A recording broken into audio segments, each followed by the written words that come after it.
এটা উত্তর কোরিয়া, পৃথিবীর সবচেয়ে বিচ্ছিন্ন আর স্বৈরাচারী দেশগুলোর একটি। দ্বিতীয় বিশ্বযুদ্ধের পর প্রতিষ্ঠার সময় থেকেই এখানে চলছে কিম পরিবারের শাসন। জুলচে ভাবাদর্শের উপর ভিত্তি করে গড়ে ওঠা দেশটির শাসন ব্যবস্থায় জোর দেওয়া হয় আত্মনির্ভরশীলতা আর নেতার প্রতি আনুগত্যের উপর, যার ভিত তৈরি করে দিয়ে গিয়েছিলেন কিম ইল সাং, যা আরো শক্তিশালী হয় তার ছেলে কিম জং ইলের সময়ে। আর এখন চলছে সেই পরিবারেরই উত্তরাধিকারী কিম জং উনের শাসন। জানেন হয়তো, কোনো ভিন্ন মত এখানে সহ্য করা হয় না, আর সর্বোচ্চ নেতার হাতে থাকে অবাধ ক্ষমতা। খাদ্য সংকট, ভিন্ন মত পোষণকারীদের জন্য কঠোর শাস্তি এবং দেশ ত্যাগীদের কাছ থেকে পাওয়া ব্যাপক মানবাধিকার লঙ্ঘনের বিবরণ সত্ত্বেও এই শাসন ব্যবস্থা পরিবর্তনের কোনো সম্ভাবনা আপাতত নেই বললেই চলে। পশ্চিমারা দীর্ঘদিন ধরে আশা করে আসছে যে উত্তর কোরিয়া চীন ও রুশ প্রভাব থেকে বেরিয়ে এসে তাদের দক্ষিণের প্রতিবেশীদের মতো গণতন্ত্র গ্রহণ করবে, কিন্তু এটা কখনোই সম্ভব বলে মনে হয়নি। তাহলে প্রশ্ন হলো, সেখানে কখনোই কেন শাসন ব্যবস্থায় পরিবর্তন, কোনো সফল গণ অভ্যুত্থান বা সামরিক অভ্যুত্থান হয়নি? মানে, শেষ কবে আপনি কিম পরিবারের একচ্ছত্র ক্ষমতার উপর কোনো অভ্যুত্থানের চেষ্টার কথা শুনেছেন? কিম পরিবার 70 বছরেরও বেশি সময় ধরে দেশ শাসন করছে। এ সময়ের মধ্যে যদিও একাধিক দুর্ভিক্ষ, অর্থনৈতিক সংকট এবং নেতৃত্বের ব্যর্থতা দেখা গেছে। এখন প্রশ্ন করতে পারেন, নাগরিকদের এত দুর্ভোগ সত্ত্বেও কেন সফল কোনো বিদ্রোহ বা অভ্যুত্থান হয়নি? মোটা দাগে এর উত্তর, এজন্য এমন এক রাজনৈতিক ব্যবস্থা দরকার যা অন্য কোনো ব্যবস্থার চেয়ে নেতার প্রতি বেশি আনুগত্যকে উৎসাহিত করে। এছাড়াও একটি সামরিক অভ্যুত্থান কখন এবং কিভাবে সংঘটিত হয় সেটাও একটা গুরুত্বপূর্ণ বিষয়। সাধারণ অভ্যুত্থান প্রক্রিয়ায় সেনাবাহিনী অথবা সেনাবাহিনীর একটি অংশ রাজধানী বা অন্যান্য গুরুত্বপূর্ণ সরকারি ভবনের দিকে অগ্রসর হয় এবং নেতাদের পদত্যাগ করতে বলে অথবা জোর করে ক্ষমতা দখল করে। এগুলো সাধারণত অসন্তুষ্ট জেনারেলদের নেতৃত্বে হয়, যাদের পেছনে সরকারের সদস্য বা এমনকি বিদেশি সরকারের সমর্থন থাকে এবং প্রেক্ষাপট অনুযায়ী সাধারণ মানুষেরও সমর্থন থাকতে পারে। উদাহরণস্বরূপ 2020 সালে মালিতে বা 2022 সালে বুরকিনা ফাসোতে সফল অভ্যুত্থানে উচ্চপদস্থ সামরিক কর্তাদের নির্দেশে সেনারা রাষ্ট্রপতিকে গ্রেপ্তার করেছিল। এমনকি ওই সরকারের নীতিগত ব্যর্থতার কারণে যেসব নাগরিকরা অসন্তুষ্ট ছিলেন তারাও নৈতিকভাবে সমর্থন দিয়েছিল। তাহলে এই ফর্মুলা উত্তর কোরিয়ায় কেন কাজ করে না? প্রথমত, কিম পরিবার বিশেষ করে সাম্প্রতিক দশকগুলোতে অভ্যুত্থান এড়ানোর জন্য দেশের রাজনৈতিক অভিজাতদের নির্মমভাবে সরিয়ে দিয়েছে। যখনই রাজনৈতিক শ্রেণী এবং সামরিক নেতারা সম্মিলিতভাবে মনে করেন যে তাদের অবমূল্যায়ন করা হচ্ছে বা সর্বোচ্চ নেতাকে প্রতিস্থাপন করা দরকার, তখনই অভ্যুত্থানের ঝুঁকি খুব বাস্তব হয়ে ওঠে। কিন্তু যদি উত্তর কোরিয়ার অভিজাত শ্রেণীর এই অংশগুলোকে নিয়মিত বিরতিতে হত্যা করা বা কারারুদ্ধ করা হয়, তাহলে সমস্যাটা অনেকাংশেই সমাধান হয়ে যায়। যেমন ধরুন 2023 সালের ফেব্রুয়ারিতে যখন উত্তর কোরিয়া তাদের কোরিয়ান পিপলস আর্মি বা গণফৌজের 75তম প্রতিষ্ঠা বার্ষিকী উদযাপন করছিল, তখন বরাবরের মতো সামরিক কুচকাওয়াজে তাদের আন্তঃমহাদেশীয় ক্ষেপণাস্ত্র প্রদর্শনীর আয়োজন করা হয়। অবধারিতভাবেই সেখানে সামরিক ও রাজনৈতিক উচ্চ পর্যায়ের ব্যক্তিরা উপস্থিত থাকেন। কিন্তু এই বছর দেশটির পলিটিক্যাল ব্যুরো, যা কমিউনিস্ট শাসনের সর্বোচ্চ রাজনৈতিক মন্ত্রিসভা, সেখান থেকে কিছু গুরুত্বপূর্ণ সদস্য কুচকাওয়াজে উপস্থিত ছিলেন না, অথচ তাদের সেখানে থাকার কথা ছিল। এর কারণ হলো, কুচকাওয়াজের আগের কয়েক সপ্তাহে কিম জং উন পার্টি সচিবালয়ের 12 জন কর্মকর্তার মধ্যে 5 জন এবং 17 সদস্যের পলিটিক্যাল ব্যুরোর 7 জনকে প্রতিস্থাপন করেছিলেন বলে জানা যায়। এর আগে কিম জং উন যখন ক্ষমতায় আসেন তখন তিনি একেবারেই তরুণ, অনভিজ্ঞ। তার প্রথম বছরগুলো ছিল বিশেষভাবে বিপজ্জনক, কারণ তখনই তার কর্তৃত্ব ছিল সবচেয়ে বেশি প্রশ্নবিদ্ধ। প্রতিষ্ঠিত অভিজাতদের কাছ থেকে বিশ্বাসঘাতকতা এবং পেছন থেকে ছুরি মারার আশঙ্কা ছিল প্রবল। তাই তার বাবা ক্ষমতা সুসংহত করার জন্য যা করার করেছিলেন ঠিক তাই। তিনি 2010 সালে তার মৃত্যুর কিছুদিন আগে পলিটিক্যাল ব্যুরোর প্রায় 80% সদস্যকে প্রতিস্থাপন করেন, যাতে তার ছেলে কোনো চ্যালেঞ্জ ছাড়াই গ্রহণ করতে পারে ক্ষমতা। কয়েক মাস পর ক্ষমতা গ্রহণের পর পার্টি সম্মেলনে কিম জং উন পলিটিক্যাল ব্যুরোর আরো অন্তত 42% এবং 2023 সালে ফের 13% সদস্যকে প্রতিস্থাপন করেন। এর আগে 2012 সালে সেনাবাহিনীর উপমন্ত্রী কিম চোলকে কিম জং ইলের মৃত্যুর পর সরকারি শোক পালনের সময় মদ্যপান ও হই হুল্লোড় করার অভিযোগে দেয়া হয়েছিল মৃত্যুদণ্ড। উত্তর কোরিয়ার সেনাপ্রধান রি ইয়ং হো, যিনি এমনকি কিম জং উনকে তার বাবার কাছ থেকে ক্ষমতা গ্রহণের জন্য প্রশিক্ষণ দিতে সাহায্য করেছিলেন, অর্থনৈতিক নীতি নিয়ে দ্বিমত পোষণ করায় তাকেও মৃত্যুদণ্ড দেয়া হয়েছিল বলে জানা যায়। 2017 সালে কিম জং উনের সৎ ভাই কিম জং নাম, যিনি একসময় কিম পরিবারের উত্তরাধিকারী বলে বিবেচিত হতেন, তাকেও কিম জং উন হত্যা করেন বলে অভিযোগ আছে। রাজনৈতিক সংস্কারের পক্ষে কথা বলায় কিম জং নাম চীনে নির্বাসনে ছিলেন। 2017 সালের ফেব্রুয়ারিতে কুয়ালালামপুর বিমানবন্দরে একটি নার্ভ এজেন্ট প্রয়োগ করে তাকে হত্যা করা হয়। এমনকি তার অত্যন্ত প্রভাবশালী চাচা জ্যাং সং থেক, যিনি কিমের আক্ষরিক অর্থে অভিভাবক ছিলেন, তাকেও দেওয়া হয়েছিল মৃত্যুদণ্ড। 2013 সালের ডিসেম্বরে 66 বছর বয়সী জ্যাং তার ভাগ্নিকে ক্ষমতাচ্যুত করার চেষ্টা করেছিলেন বলে অভিযোগ আছে। তবে এটি নতুন তরুণ নেতার নেয়া আরেকটি সতর্কতামূলক পদক্ষেপ হতে পারে বলেও মনে করেন অনেক বিশ্লেষক। এগুলো উত্তর কোরিয়ায় চালানো শুদ্ধ অভিযানের অনেক উদাহরণের মধ্যে কয়েকটি মাত্র। এতে দেশটির সর্বোচ্চ নেতার নীতির বিরোধিতাকারীদের সরিয়ে দেয় শুধু নয়, ক্ষমতা কক্ষিগত রাখার পথে যে কোনো কাঁটাও অপসারণ করেছে কিম পরিবার, সাথে সম্ভাব্য যে কোনো অভ্যুত্থানের আশঙ্কাও দূর করেছে তারা। এই শুদ্ধ অভিযানগুলোর নৃশংসতা কিম পরিবারের নিরাপত্তা ও ক্ষমতায় টিকে থাকার জন্য দারুণ গুরুত্বপূর্ণ, কিন্তু তার মানে এই নয় যে মানুষ তাদের থেকে পরিত্রাণ পাওয়ার চেষ্টা কখনোই করেনি। আসলে এমন বেশ কয়েকবার হয়েছে যখন উত্তর কোরিয়ার অভ্যুত্থানের পরিকল্পনাকারীরা কিম পরিবারকে ক্ষমতাচ্যুত করার খুব কাছাকাছি চলে এসেছিল। এর মধ্যে সবচেয়ে বিখ্যাত ঘটনাটি ঘটেছিল যুদ্ধ পরবর্তী সময়ের প্রথম দিকে। কিম ইল সাং, উত্তর কোরিয়ার প্রতিষ্ঠাতা এবং দীর্ঘতম সময়ের সর্বোচ্চ নেতা, দেশের অভ্যন্তরে চীনপন্থী এবং সোভিয়েতপন্থী গোষ্ঠীগুলোর কাছ থেকেই সবচেয়ে শক্তিশালী বিরোধিতা এবং চাপের মুখোমুখি হয়েছিলেন। এদের মধ্যে একটি ছিল সোভিয়েত কোরিয়ানরা, যারা ছিল জাতিগতভাবে কোরিয়ান। রাশিয়াতে জন্ম বা বেড়ে ওঠার পর যুদ্ধোত্তর কোরিয়ায় ফিরে এসেছিলেন, যাদের অনেকেই কিম ইল সাং এর মতো রেড আর্মিতে যুদ্ধ করেছিলেন। দ্বিতীয় বিশ্বযুদ্ধের পর পিয়ংইয়ং এর উন্নয়নের গোড়ার বছরগুলোতে উত্তর কোরিয়ার কমিউনিস্ট পার্টির সাথে সোভিয়েত ইউনিয়নের ঘনিষ্ঠ যোগ ছিল। এদিকে এই অভ্যুত্থান প্রচেষ্টার আরেকটি মূল গোষ্ঠী ছিল ইয়ানান গোষ্ঠী। এরা ছিল চীনপন্থী কমিউনিস্ট এবং গঠিত হয়েছিল কোরিয়ান নির্বাসিতদের নিয়ে, যারা যোগ দিয়েছিল চীনা কমিউনিস্ট পার্টি সিসিপিতে। তাদের অনেকে যুদ্ধ করেছিলেন চীনা সেনাবাহিনীতে, যে কারণে তারা মাও সেতুং এর প্রতি বেশি অনুগত ছিলেন। যদিও এদের বেশিরভাগই শেষ পর্যন্ত উত্তর কোরিয়ার ওয়ার্কার্স পার্টিতে মিশে যায়, কিন্তু 1950-এর দশকের মাঝামাঝি সময়ে রাজনৈতিক ব্যবস্থায় কোরিয়ানদের এই গুরুত্বপূর্ণ দলগুলো নিজ দেশের চেয়ে আশপাশের দেশগুলোর রাজনীতি, সংস্কৃতি এবং আরো গুরুত্বপূর্ণভাবে সামরিক বাহিনীর সাথে ঘনিষ্ঠ সম্পর্ক ছিল। কিম জানতেন যে ক্ষমতা সুসংহত করার জন্য তাকে এই দলগুলোকে সরিয়ে ফেলতে হবে। কিন্তু দুর্ভাগ্যবশত একই সময়ে সোভিয়েত ইউনিয়নে চলছিল ডিস্টালিনাইজেশন, অর্থাৎ স্টালিনের প্রচন্ড কর্তৃত্ববাদী শাসন ব্যবস্থা থেকে সোভিয়েত রাজনীতিকে বের করে এনে খানিকটা সংস্কারের চেষ্টা করছিলেন তৎকালীন সোভিয়েত নেতা নিকিতা ক্রুশ্চেভ। 1956 সালের গ্রীষ্মে ক্রুশ্চেভ 6 সপ্তাহের জন্য মস্কোতে ডেকে পাঠান কিমকে। সোজা কথায় তাকে পথে আসতে বলেন। তখনই সোভিয়েত ও চীনা দলগুলোর নেতারা এক বৈঠকে কিমের দেশে প্রত্যাবর্তনের পর তাকে আক্রমণ করার পরিকল্পনা তৈরি করেছিলেন।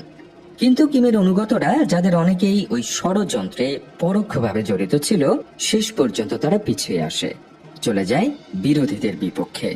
শাস্তির ভয় ছাড়াও এর একটি বড় কারণ ছিল যে কিমের বিরোধী এই দলগুলোকে বহিরাগত এবং দেখা হতো বিদেশি এজেন্ট হিসেবে, যেখানে কিমকে দেখা হতো একজন প্রকৃত কোরিয়ান হিসেবে। আর বেশিরভাগ পার্টির সদস্যের কাছে একজন নৃশংস কোরিয়ান নেতা চীন বা রাশিয়ার প্রতি অনুগত নেতার চেয়ে ভালো ছিল। এরপর কি ঘটলো তা হয়তো আপনি খানিকটা আন্দাজ করে ফেলেছেন। চালানো হলো আরো শুদ্ধি অভিযান।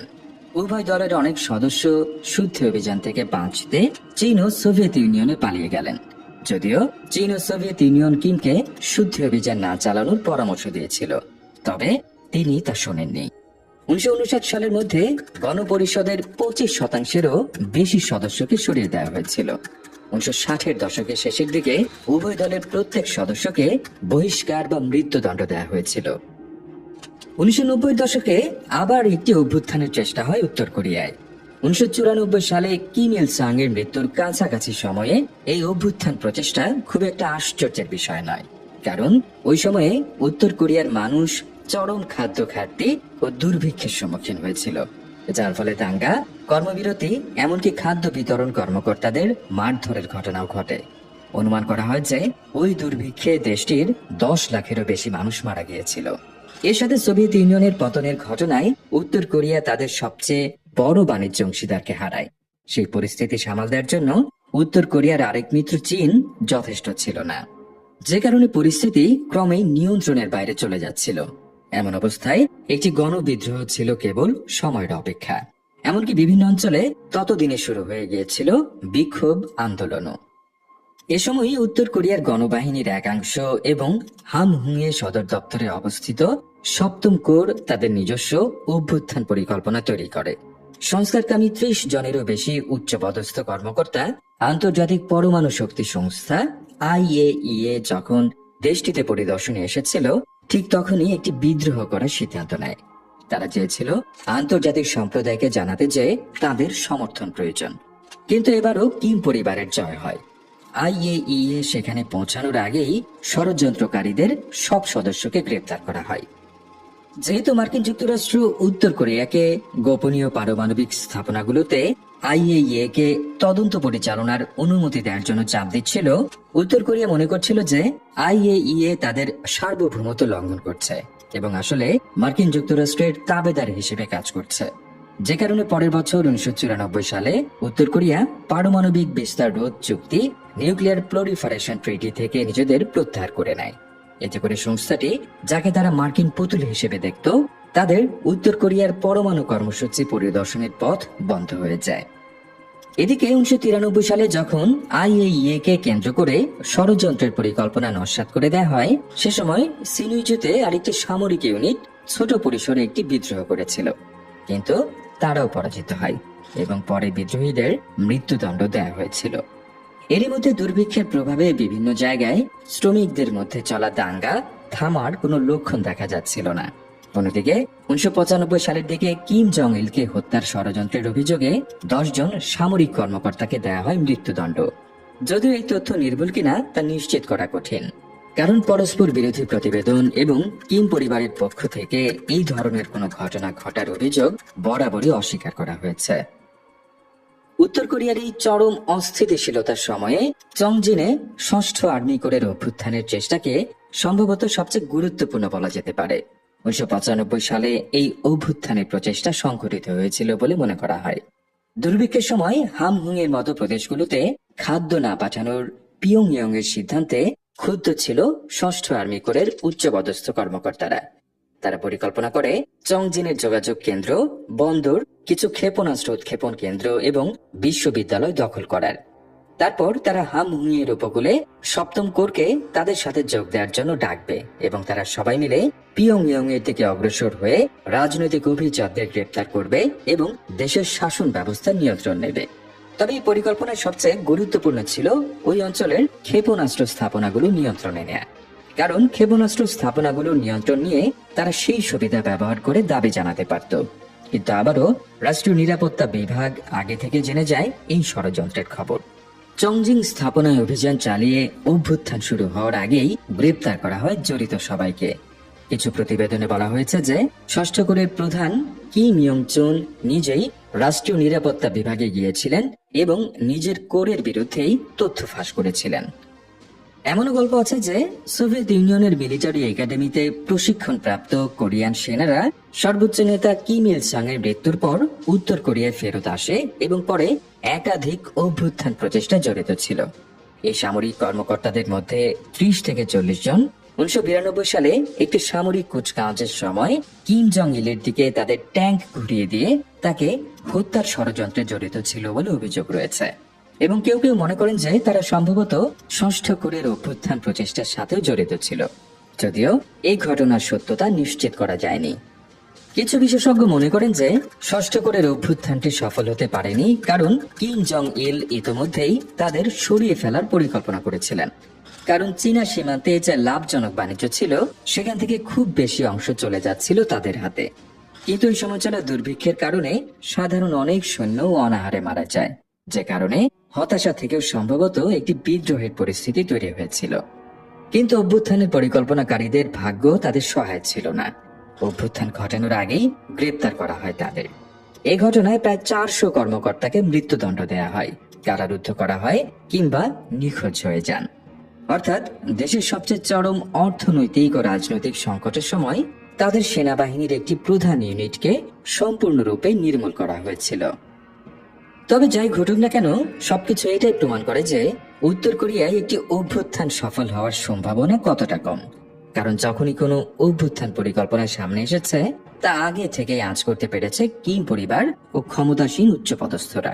এবং অবশ্যই এর পরে যে শুদ্ধ অভিযানগুলো চালানো হয়েছে, তাতে করে সমস্ত রাষ্ট্রবিরোধী শক্তিকে হত্যা বা নির্মূল করা হয়েছে, যার ফলে পরবর্তী সময়ে এমন পরিস্থিতি তৈরি হয়েছে যেখানে কোনো সফল অভ্যুত্থান ঘটানো সম্ভব হয়নি, কারণ সমস্ত বিরোধী শক্তি হয় ইতিমধ্যে মৃত কিংবা শ্রম শিবিরে বন্দী হয়ে আছে। একই সময়ে অভ্যুত্থান ঘটাতে চাওয়া এই উচ্চ পদস্থ কর্মকর্তাদের সংখ্যাও যে খুব বেশি ছিল তা বলার সুযোগ নেই।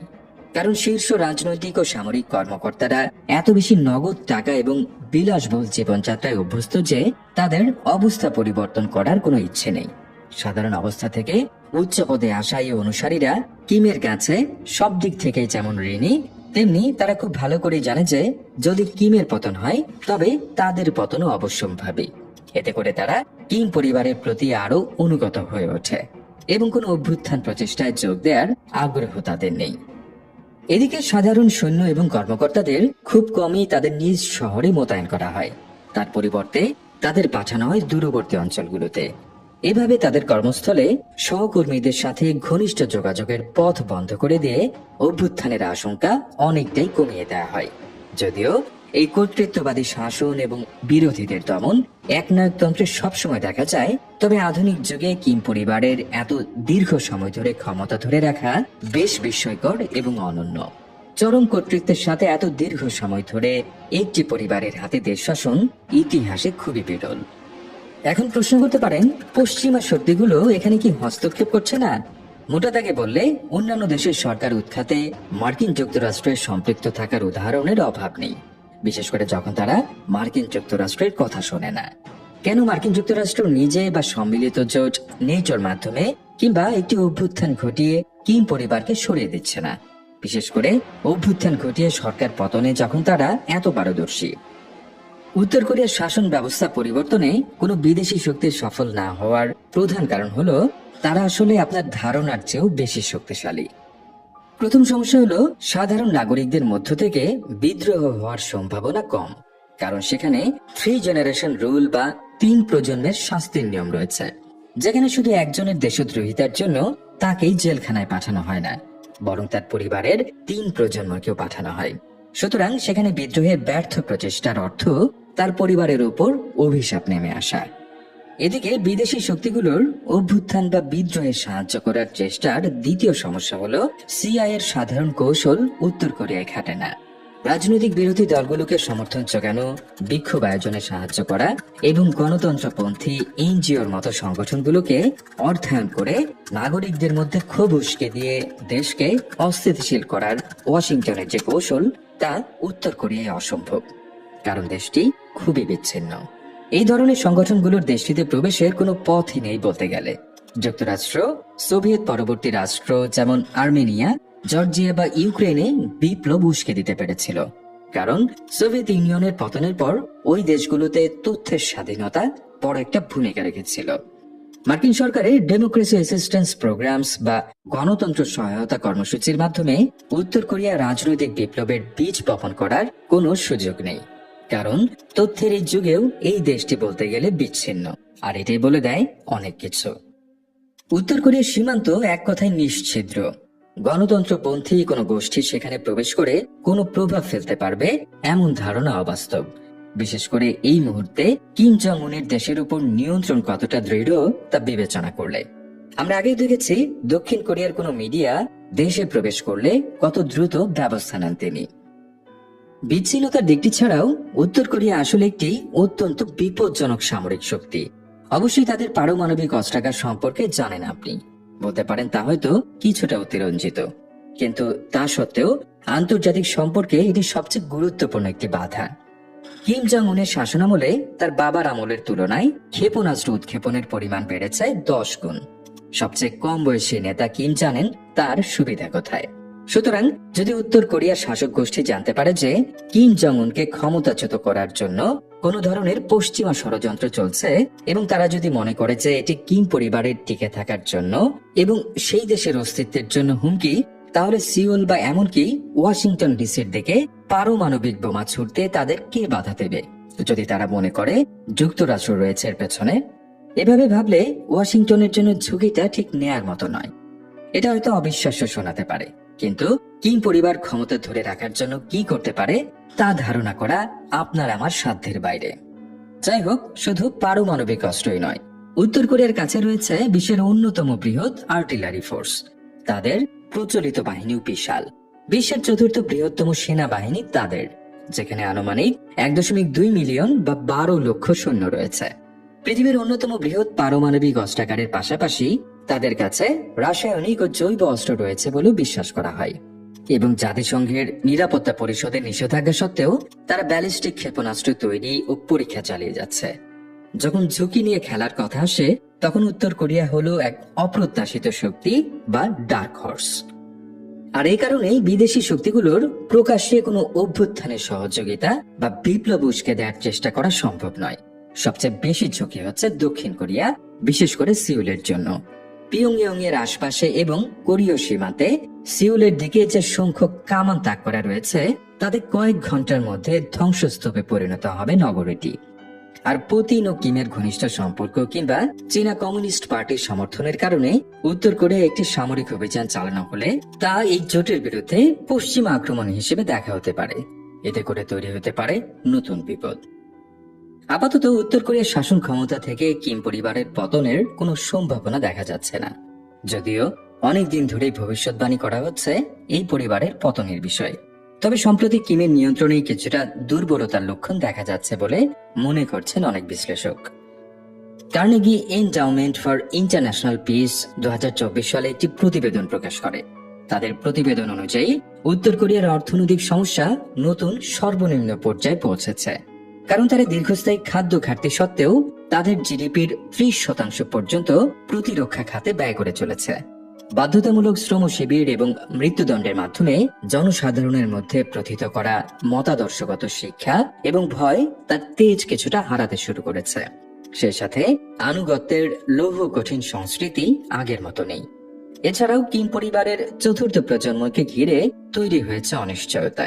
কিম জং উন তার কন্যা কিম জো আয়েকে তার উত্তরাধিকারী হিসেবে প্রশিক্ষণ দিচ্ছেন বলে জানা গেছে। এটি একটি বড় অভ্যন্তরীণ সমস্যা তৈরি করতে পারে। সাধারণত যখন সময় আসে, উত্তরাধিকার নিয়ে বিরোধ সবসময়ই একটি বড় উদ্বেগের কারণ হয়ে দাঁড়ায়। তবে এটা স্পষ্ট যে নতুন ভূ রাজনৈতিক প্রেক্ষাপট উত্তর কোরিয়া সহ সকলকেই আন্তর্জাতিক রাজনীতি নিয়ে নতুন করে ভাবতে বাধ্য করছে। এই পরিস্থিতিতে কিম পরিবারের শাসনের ভিত আরো মজবুত হবে না ভেঙে পড়বে, তা কেবল সময়ই বলতে পারবে।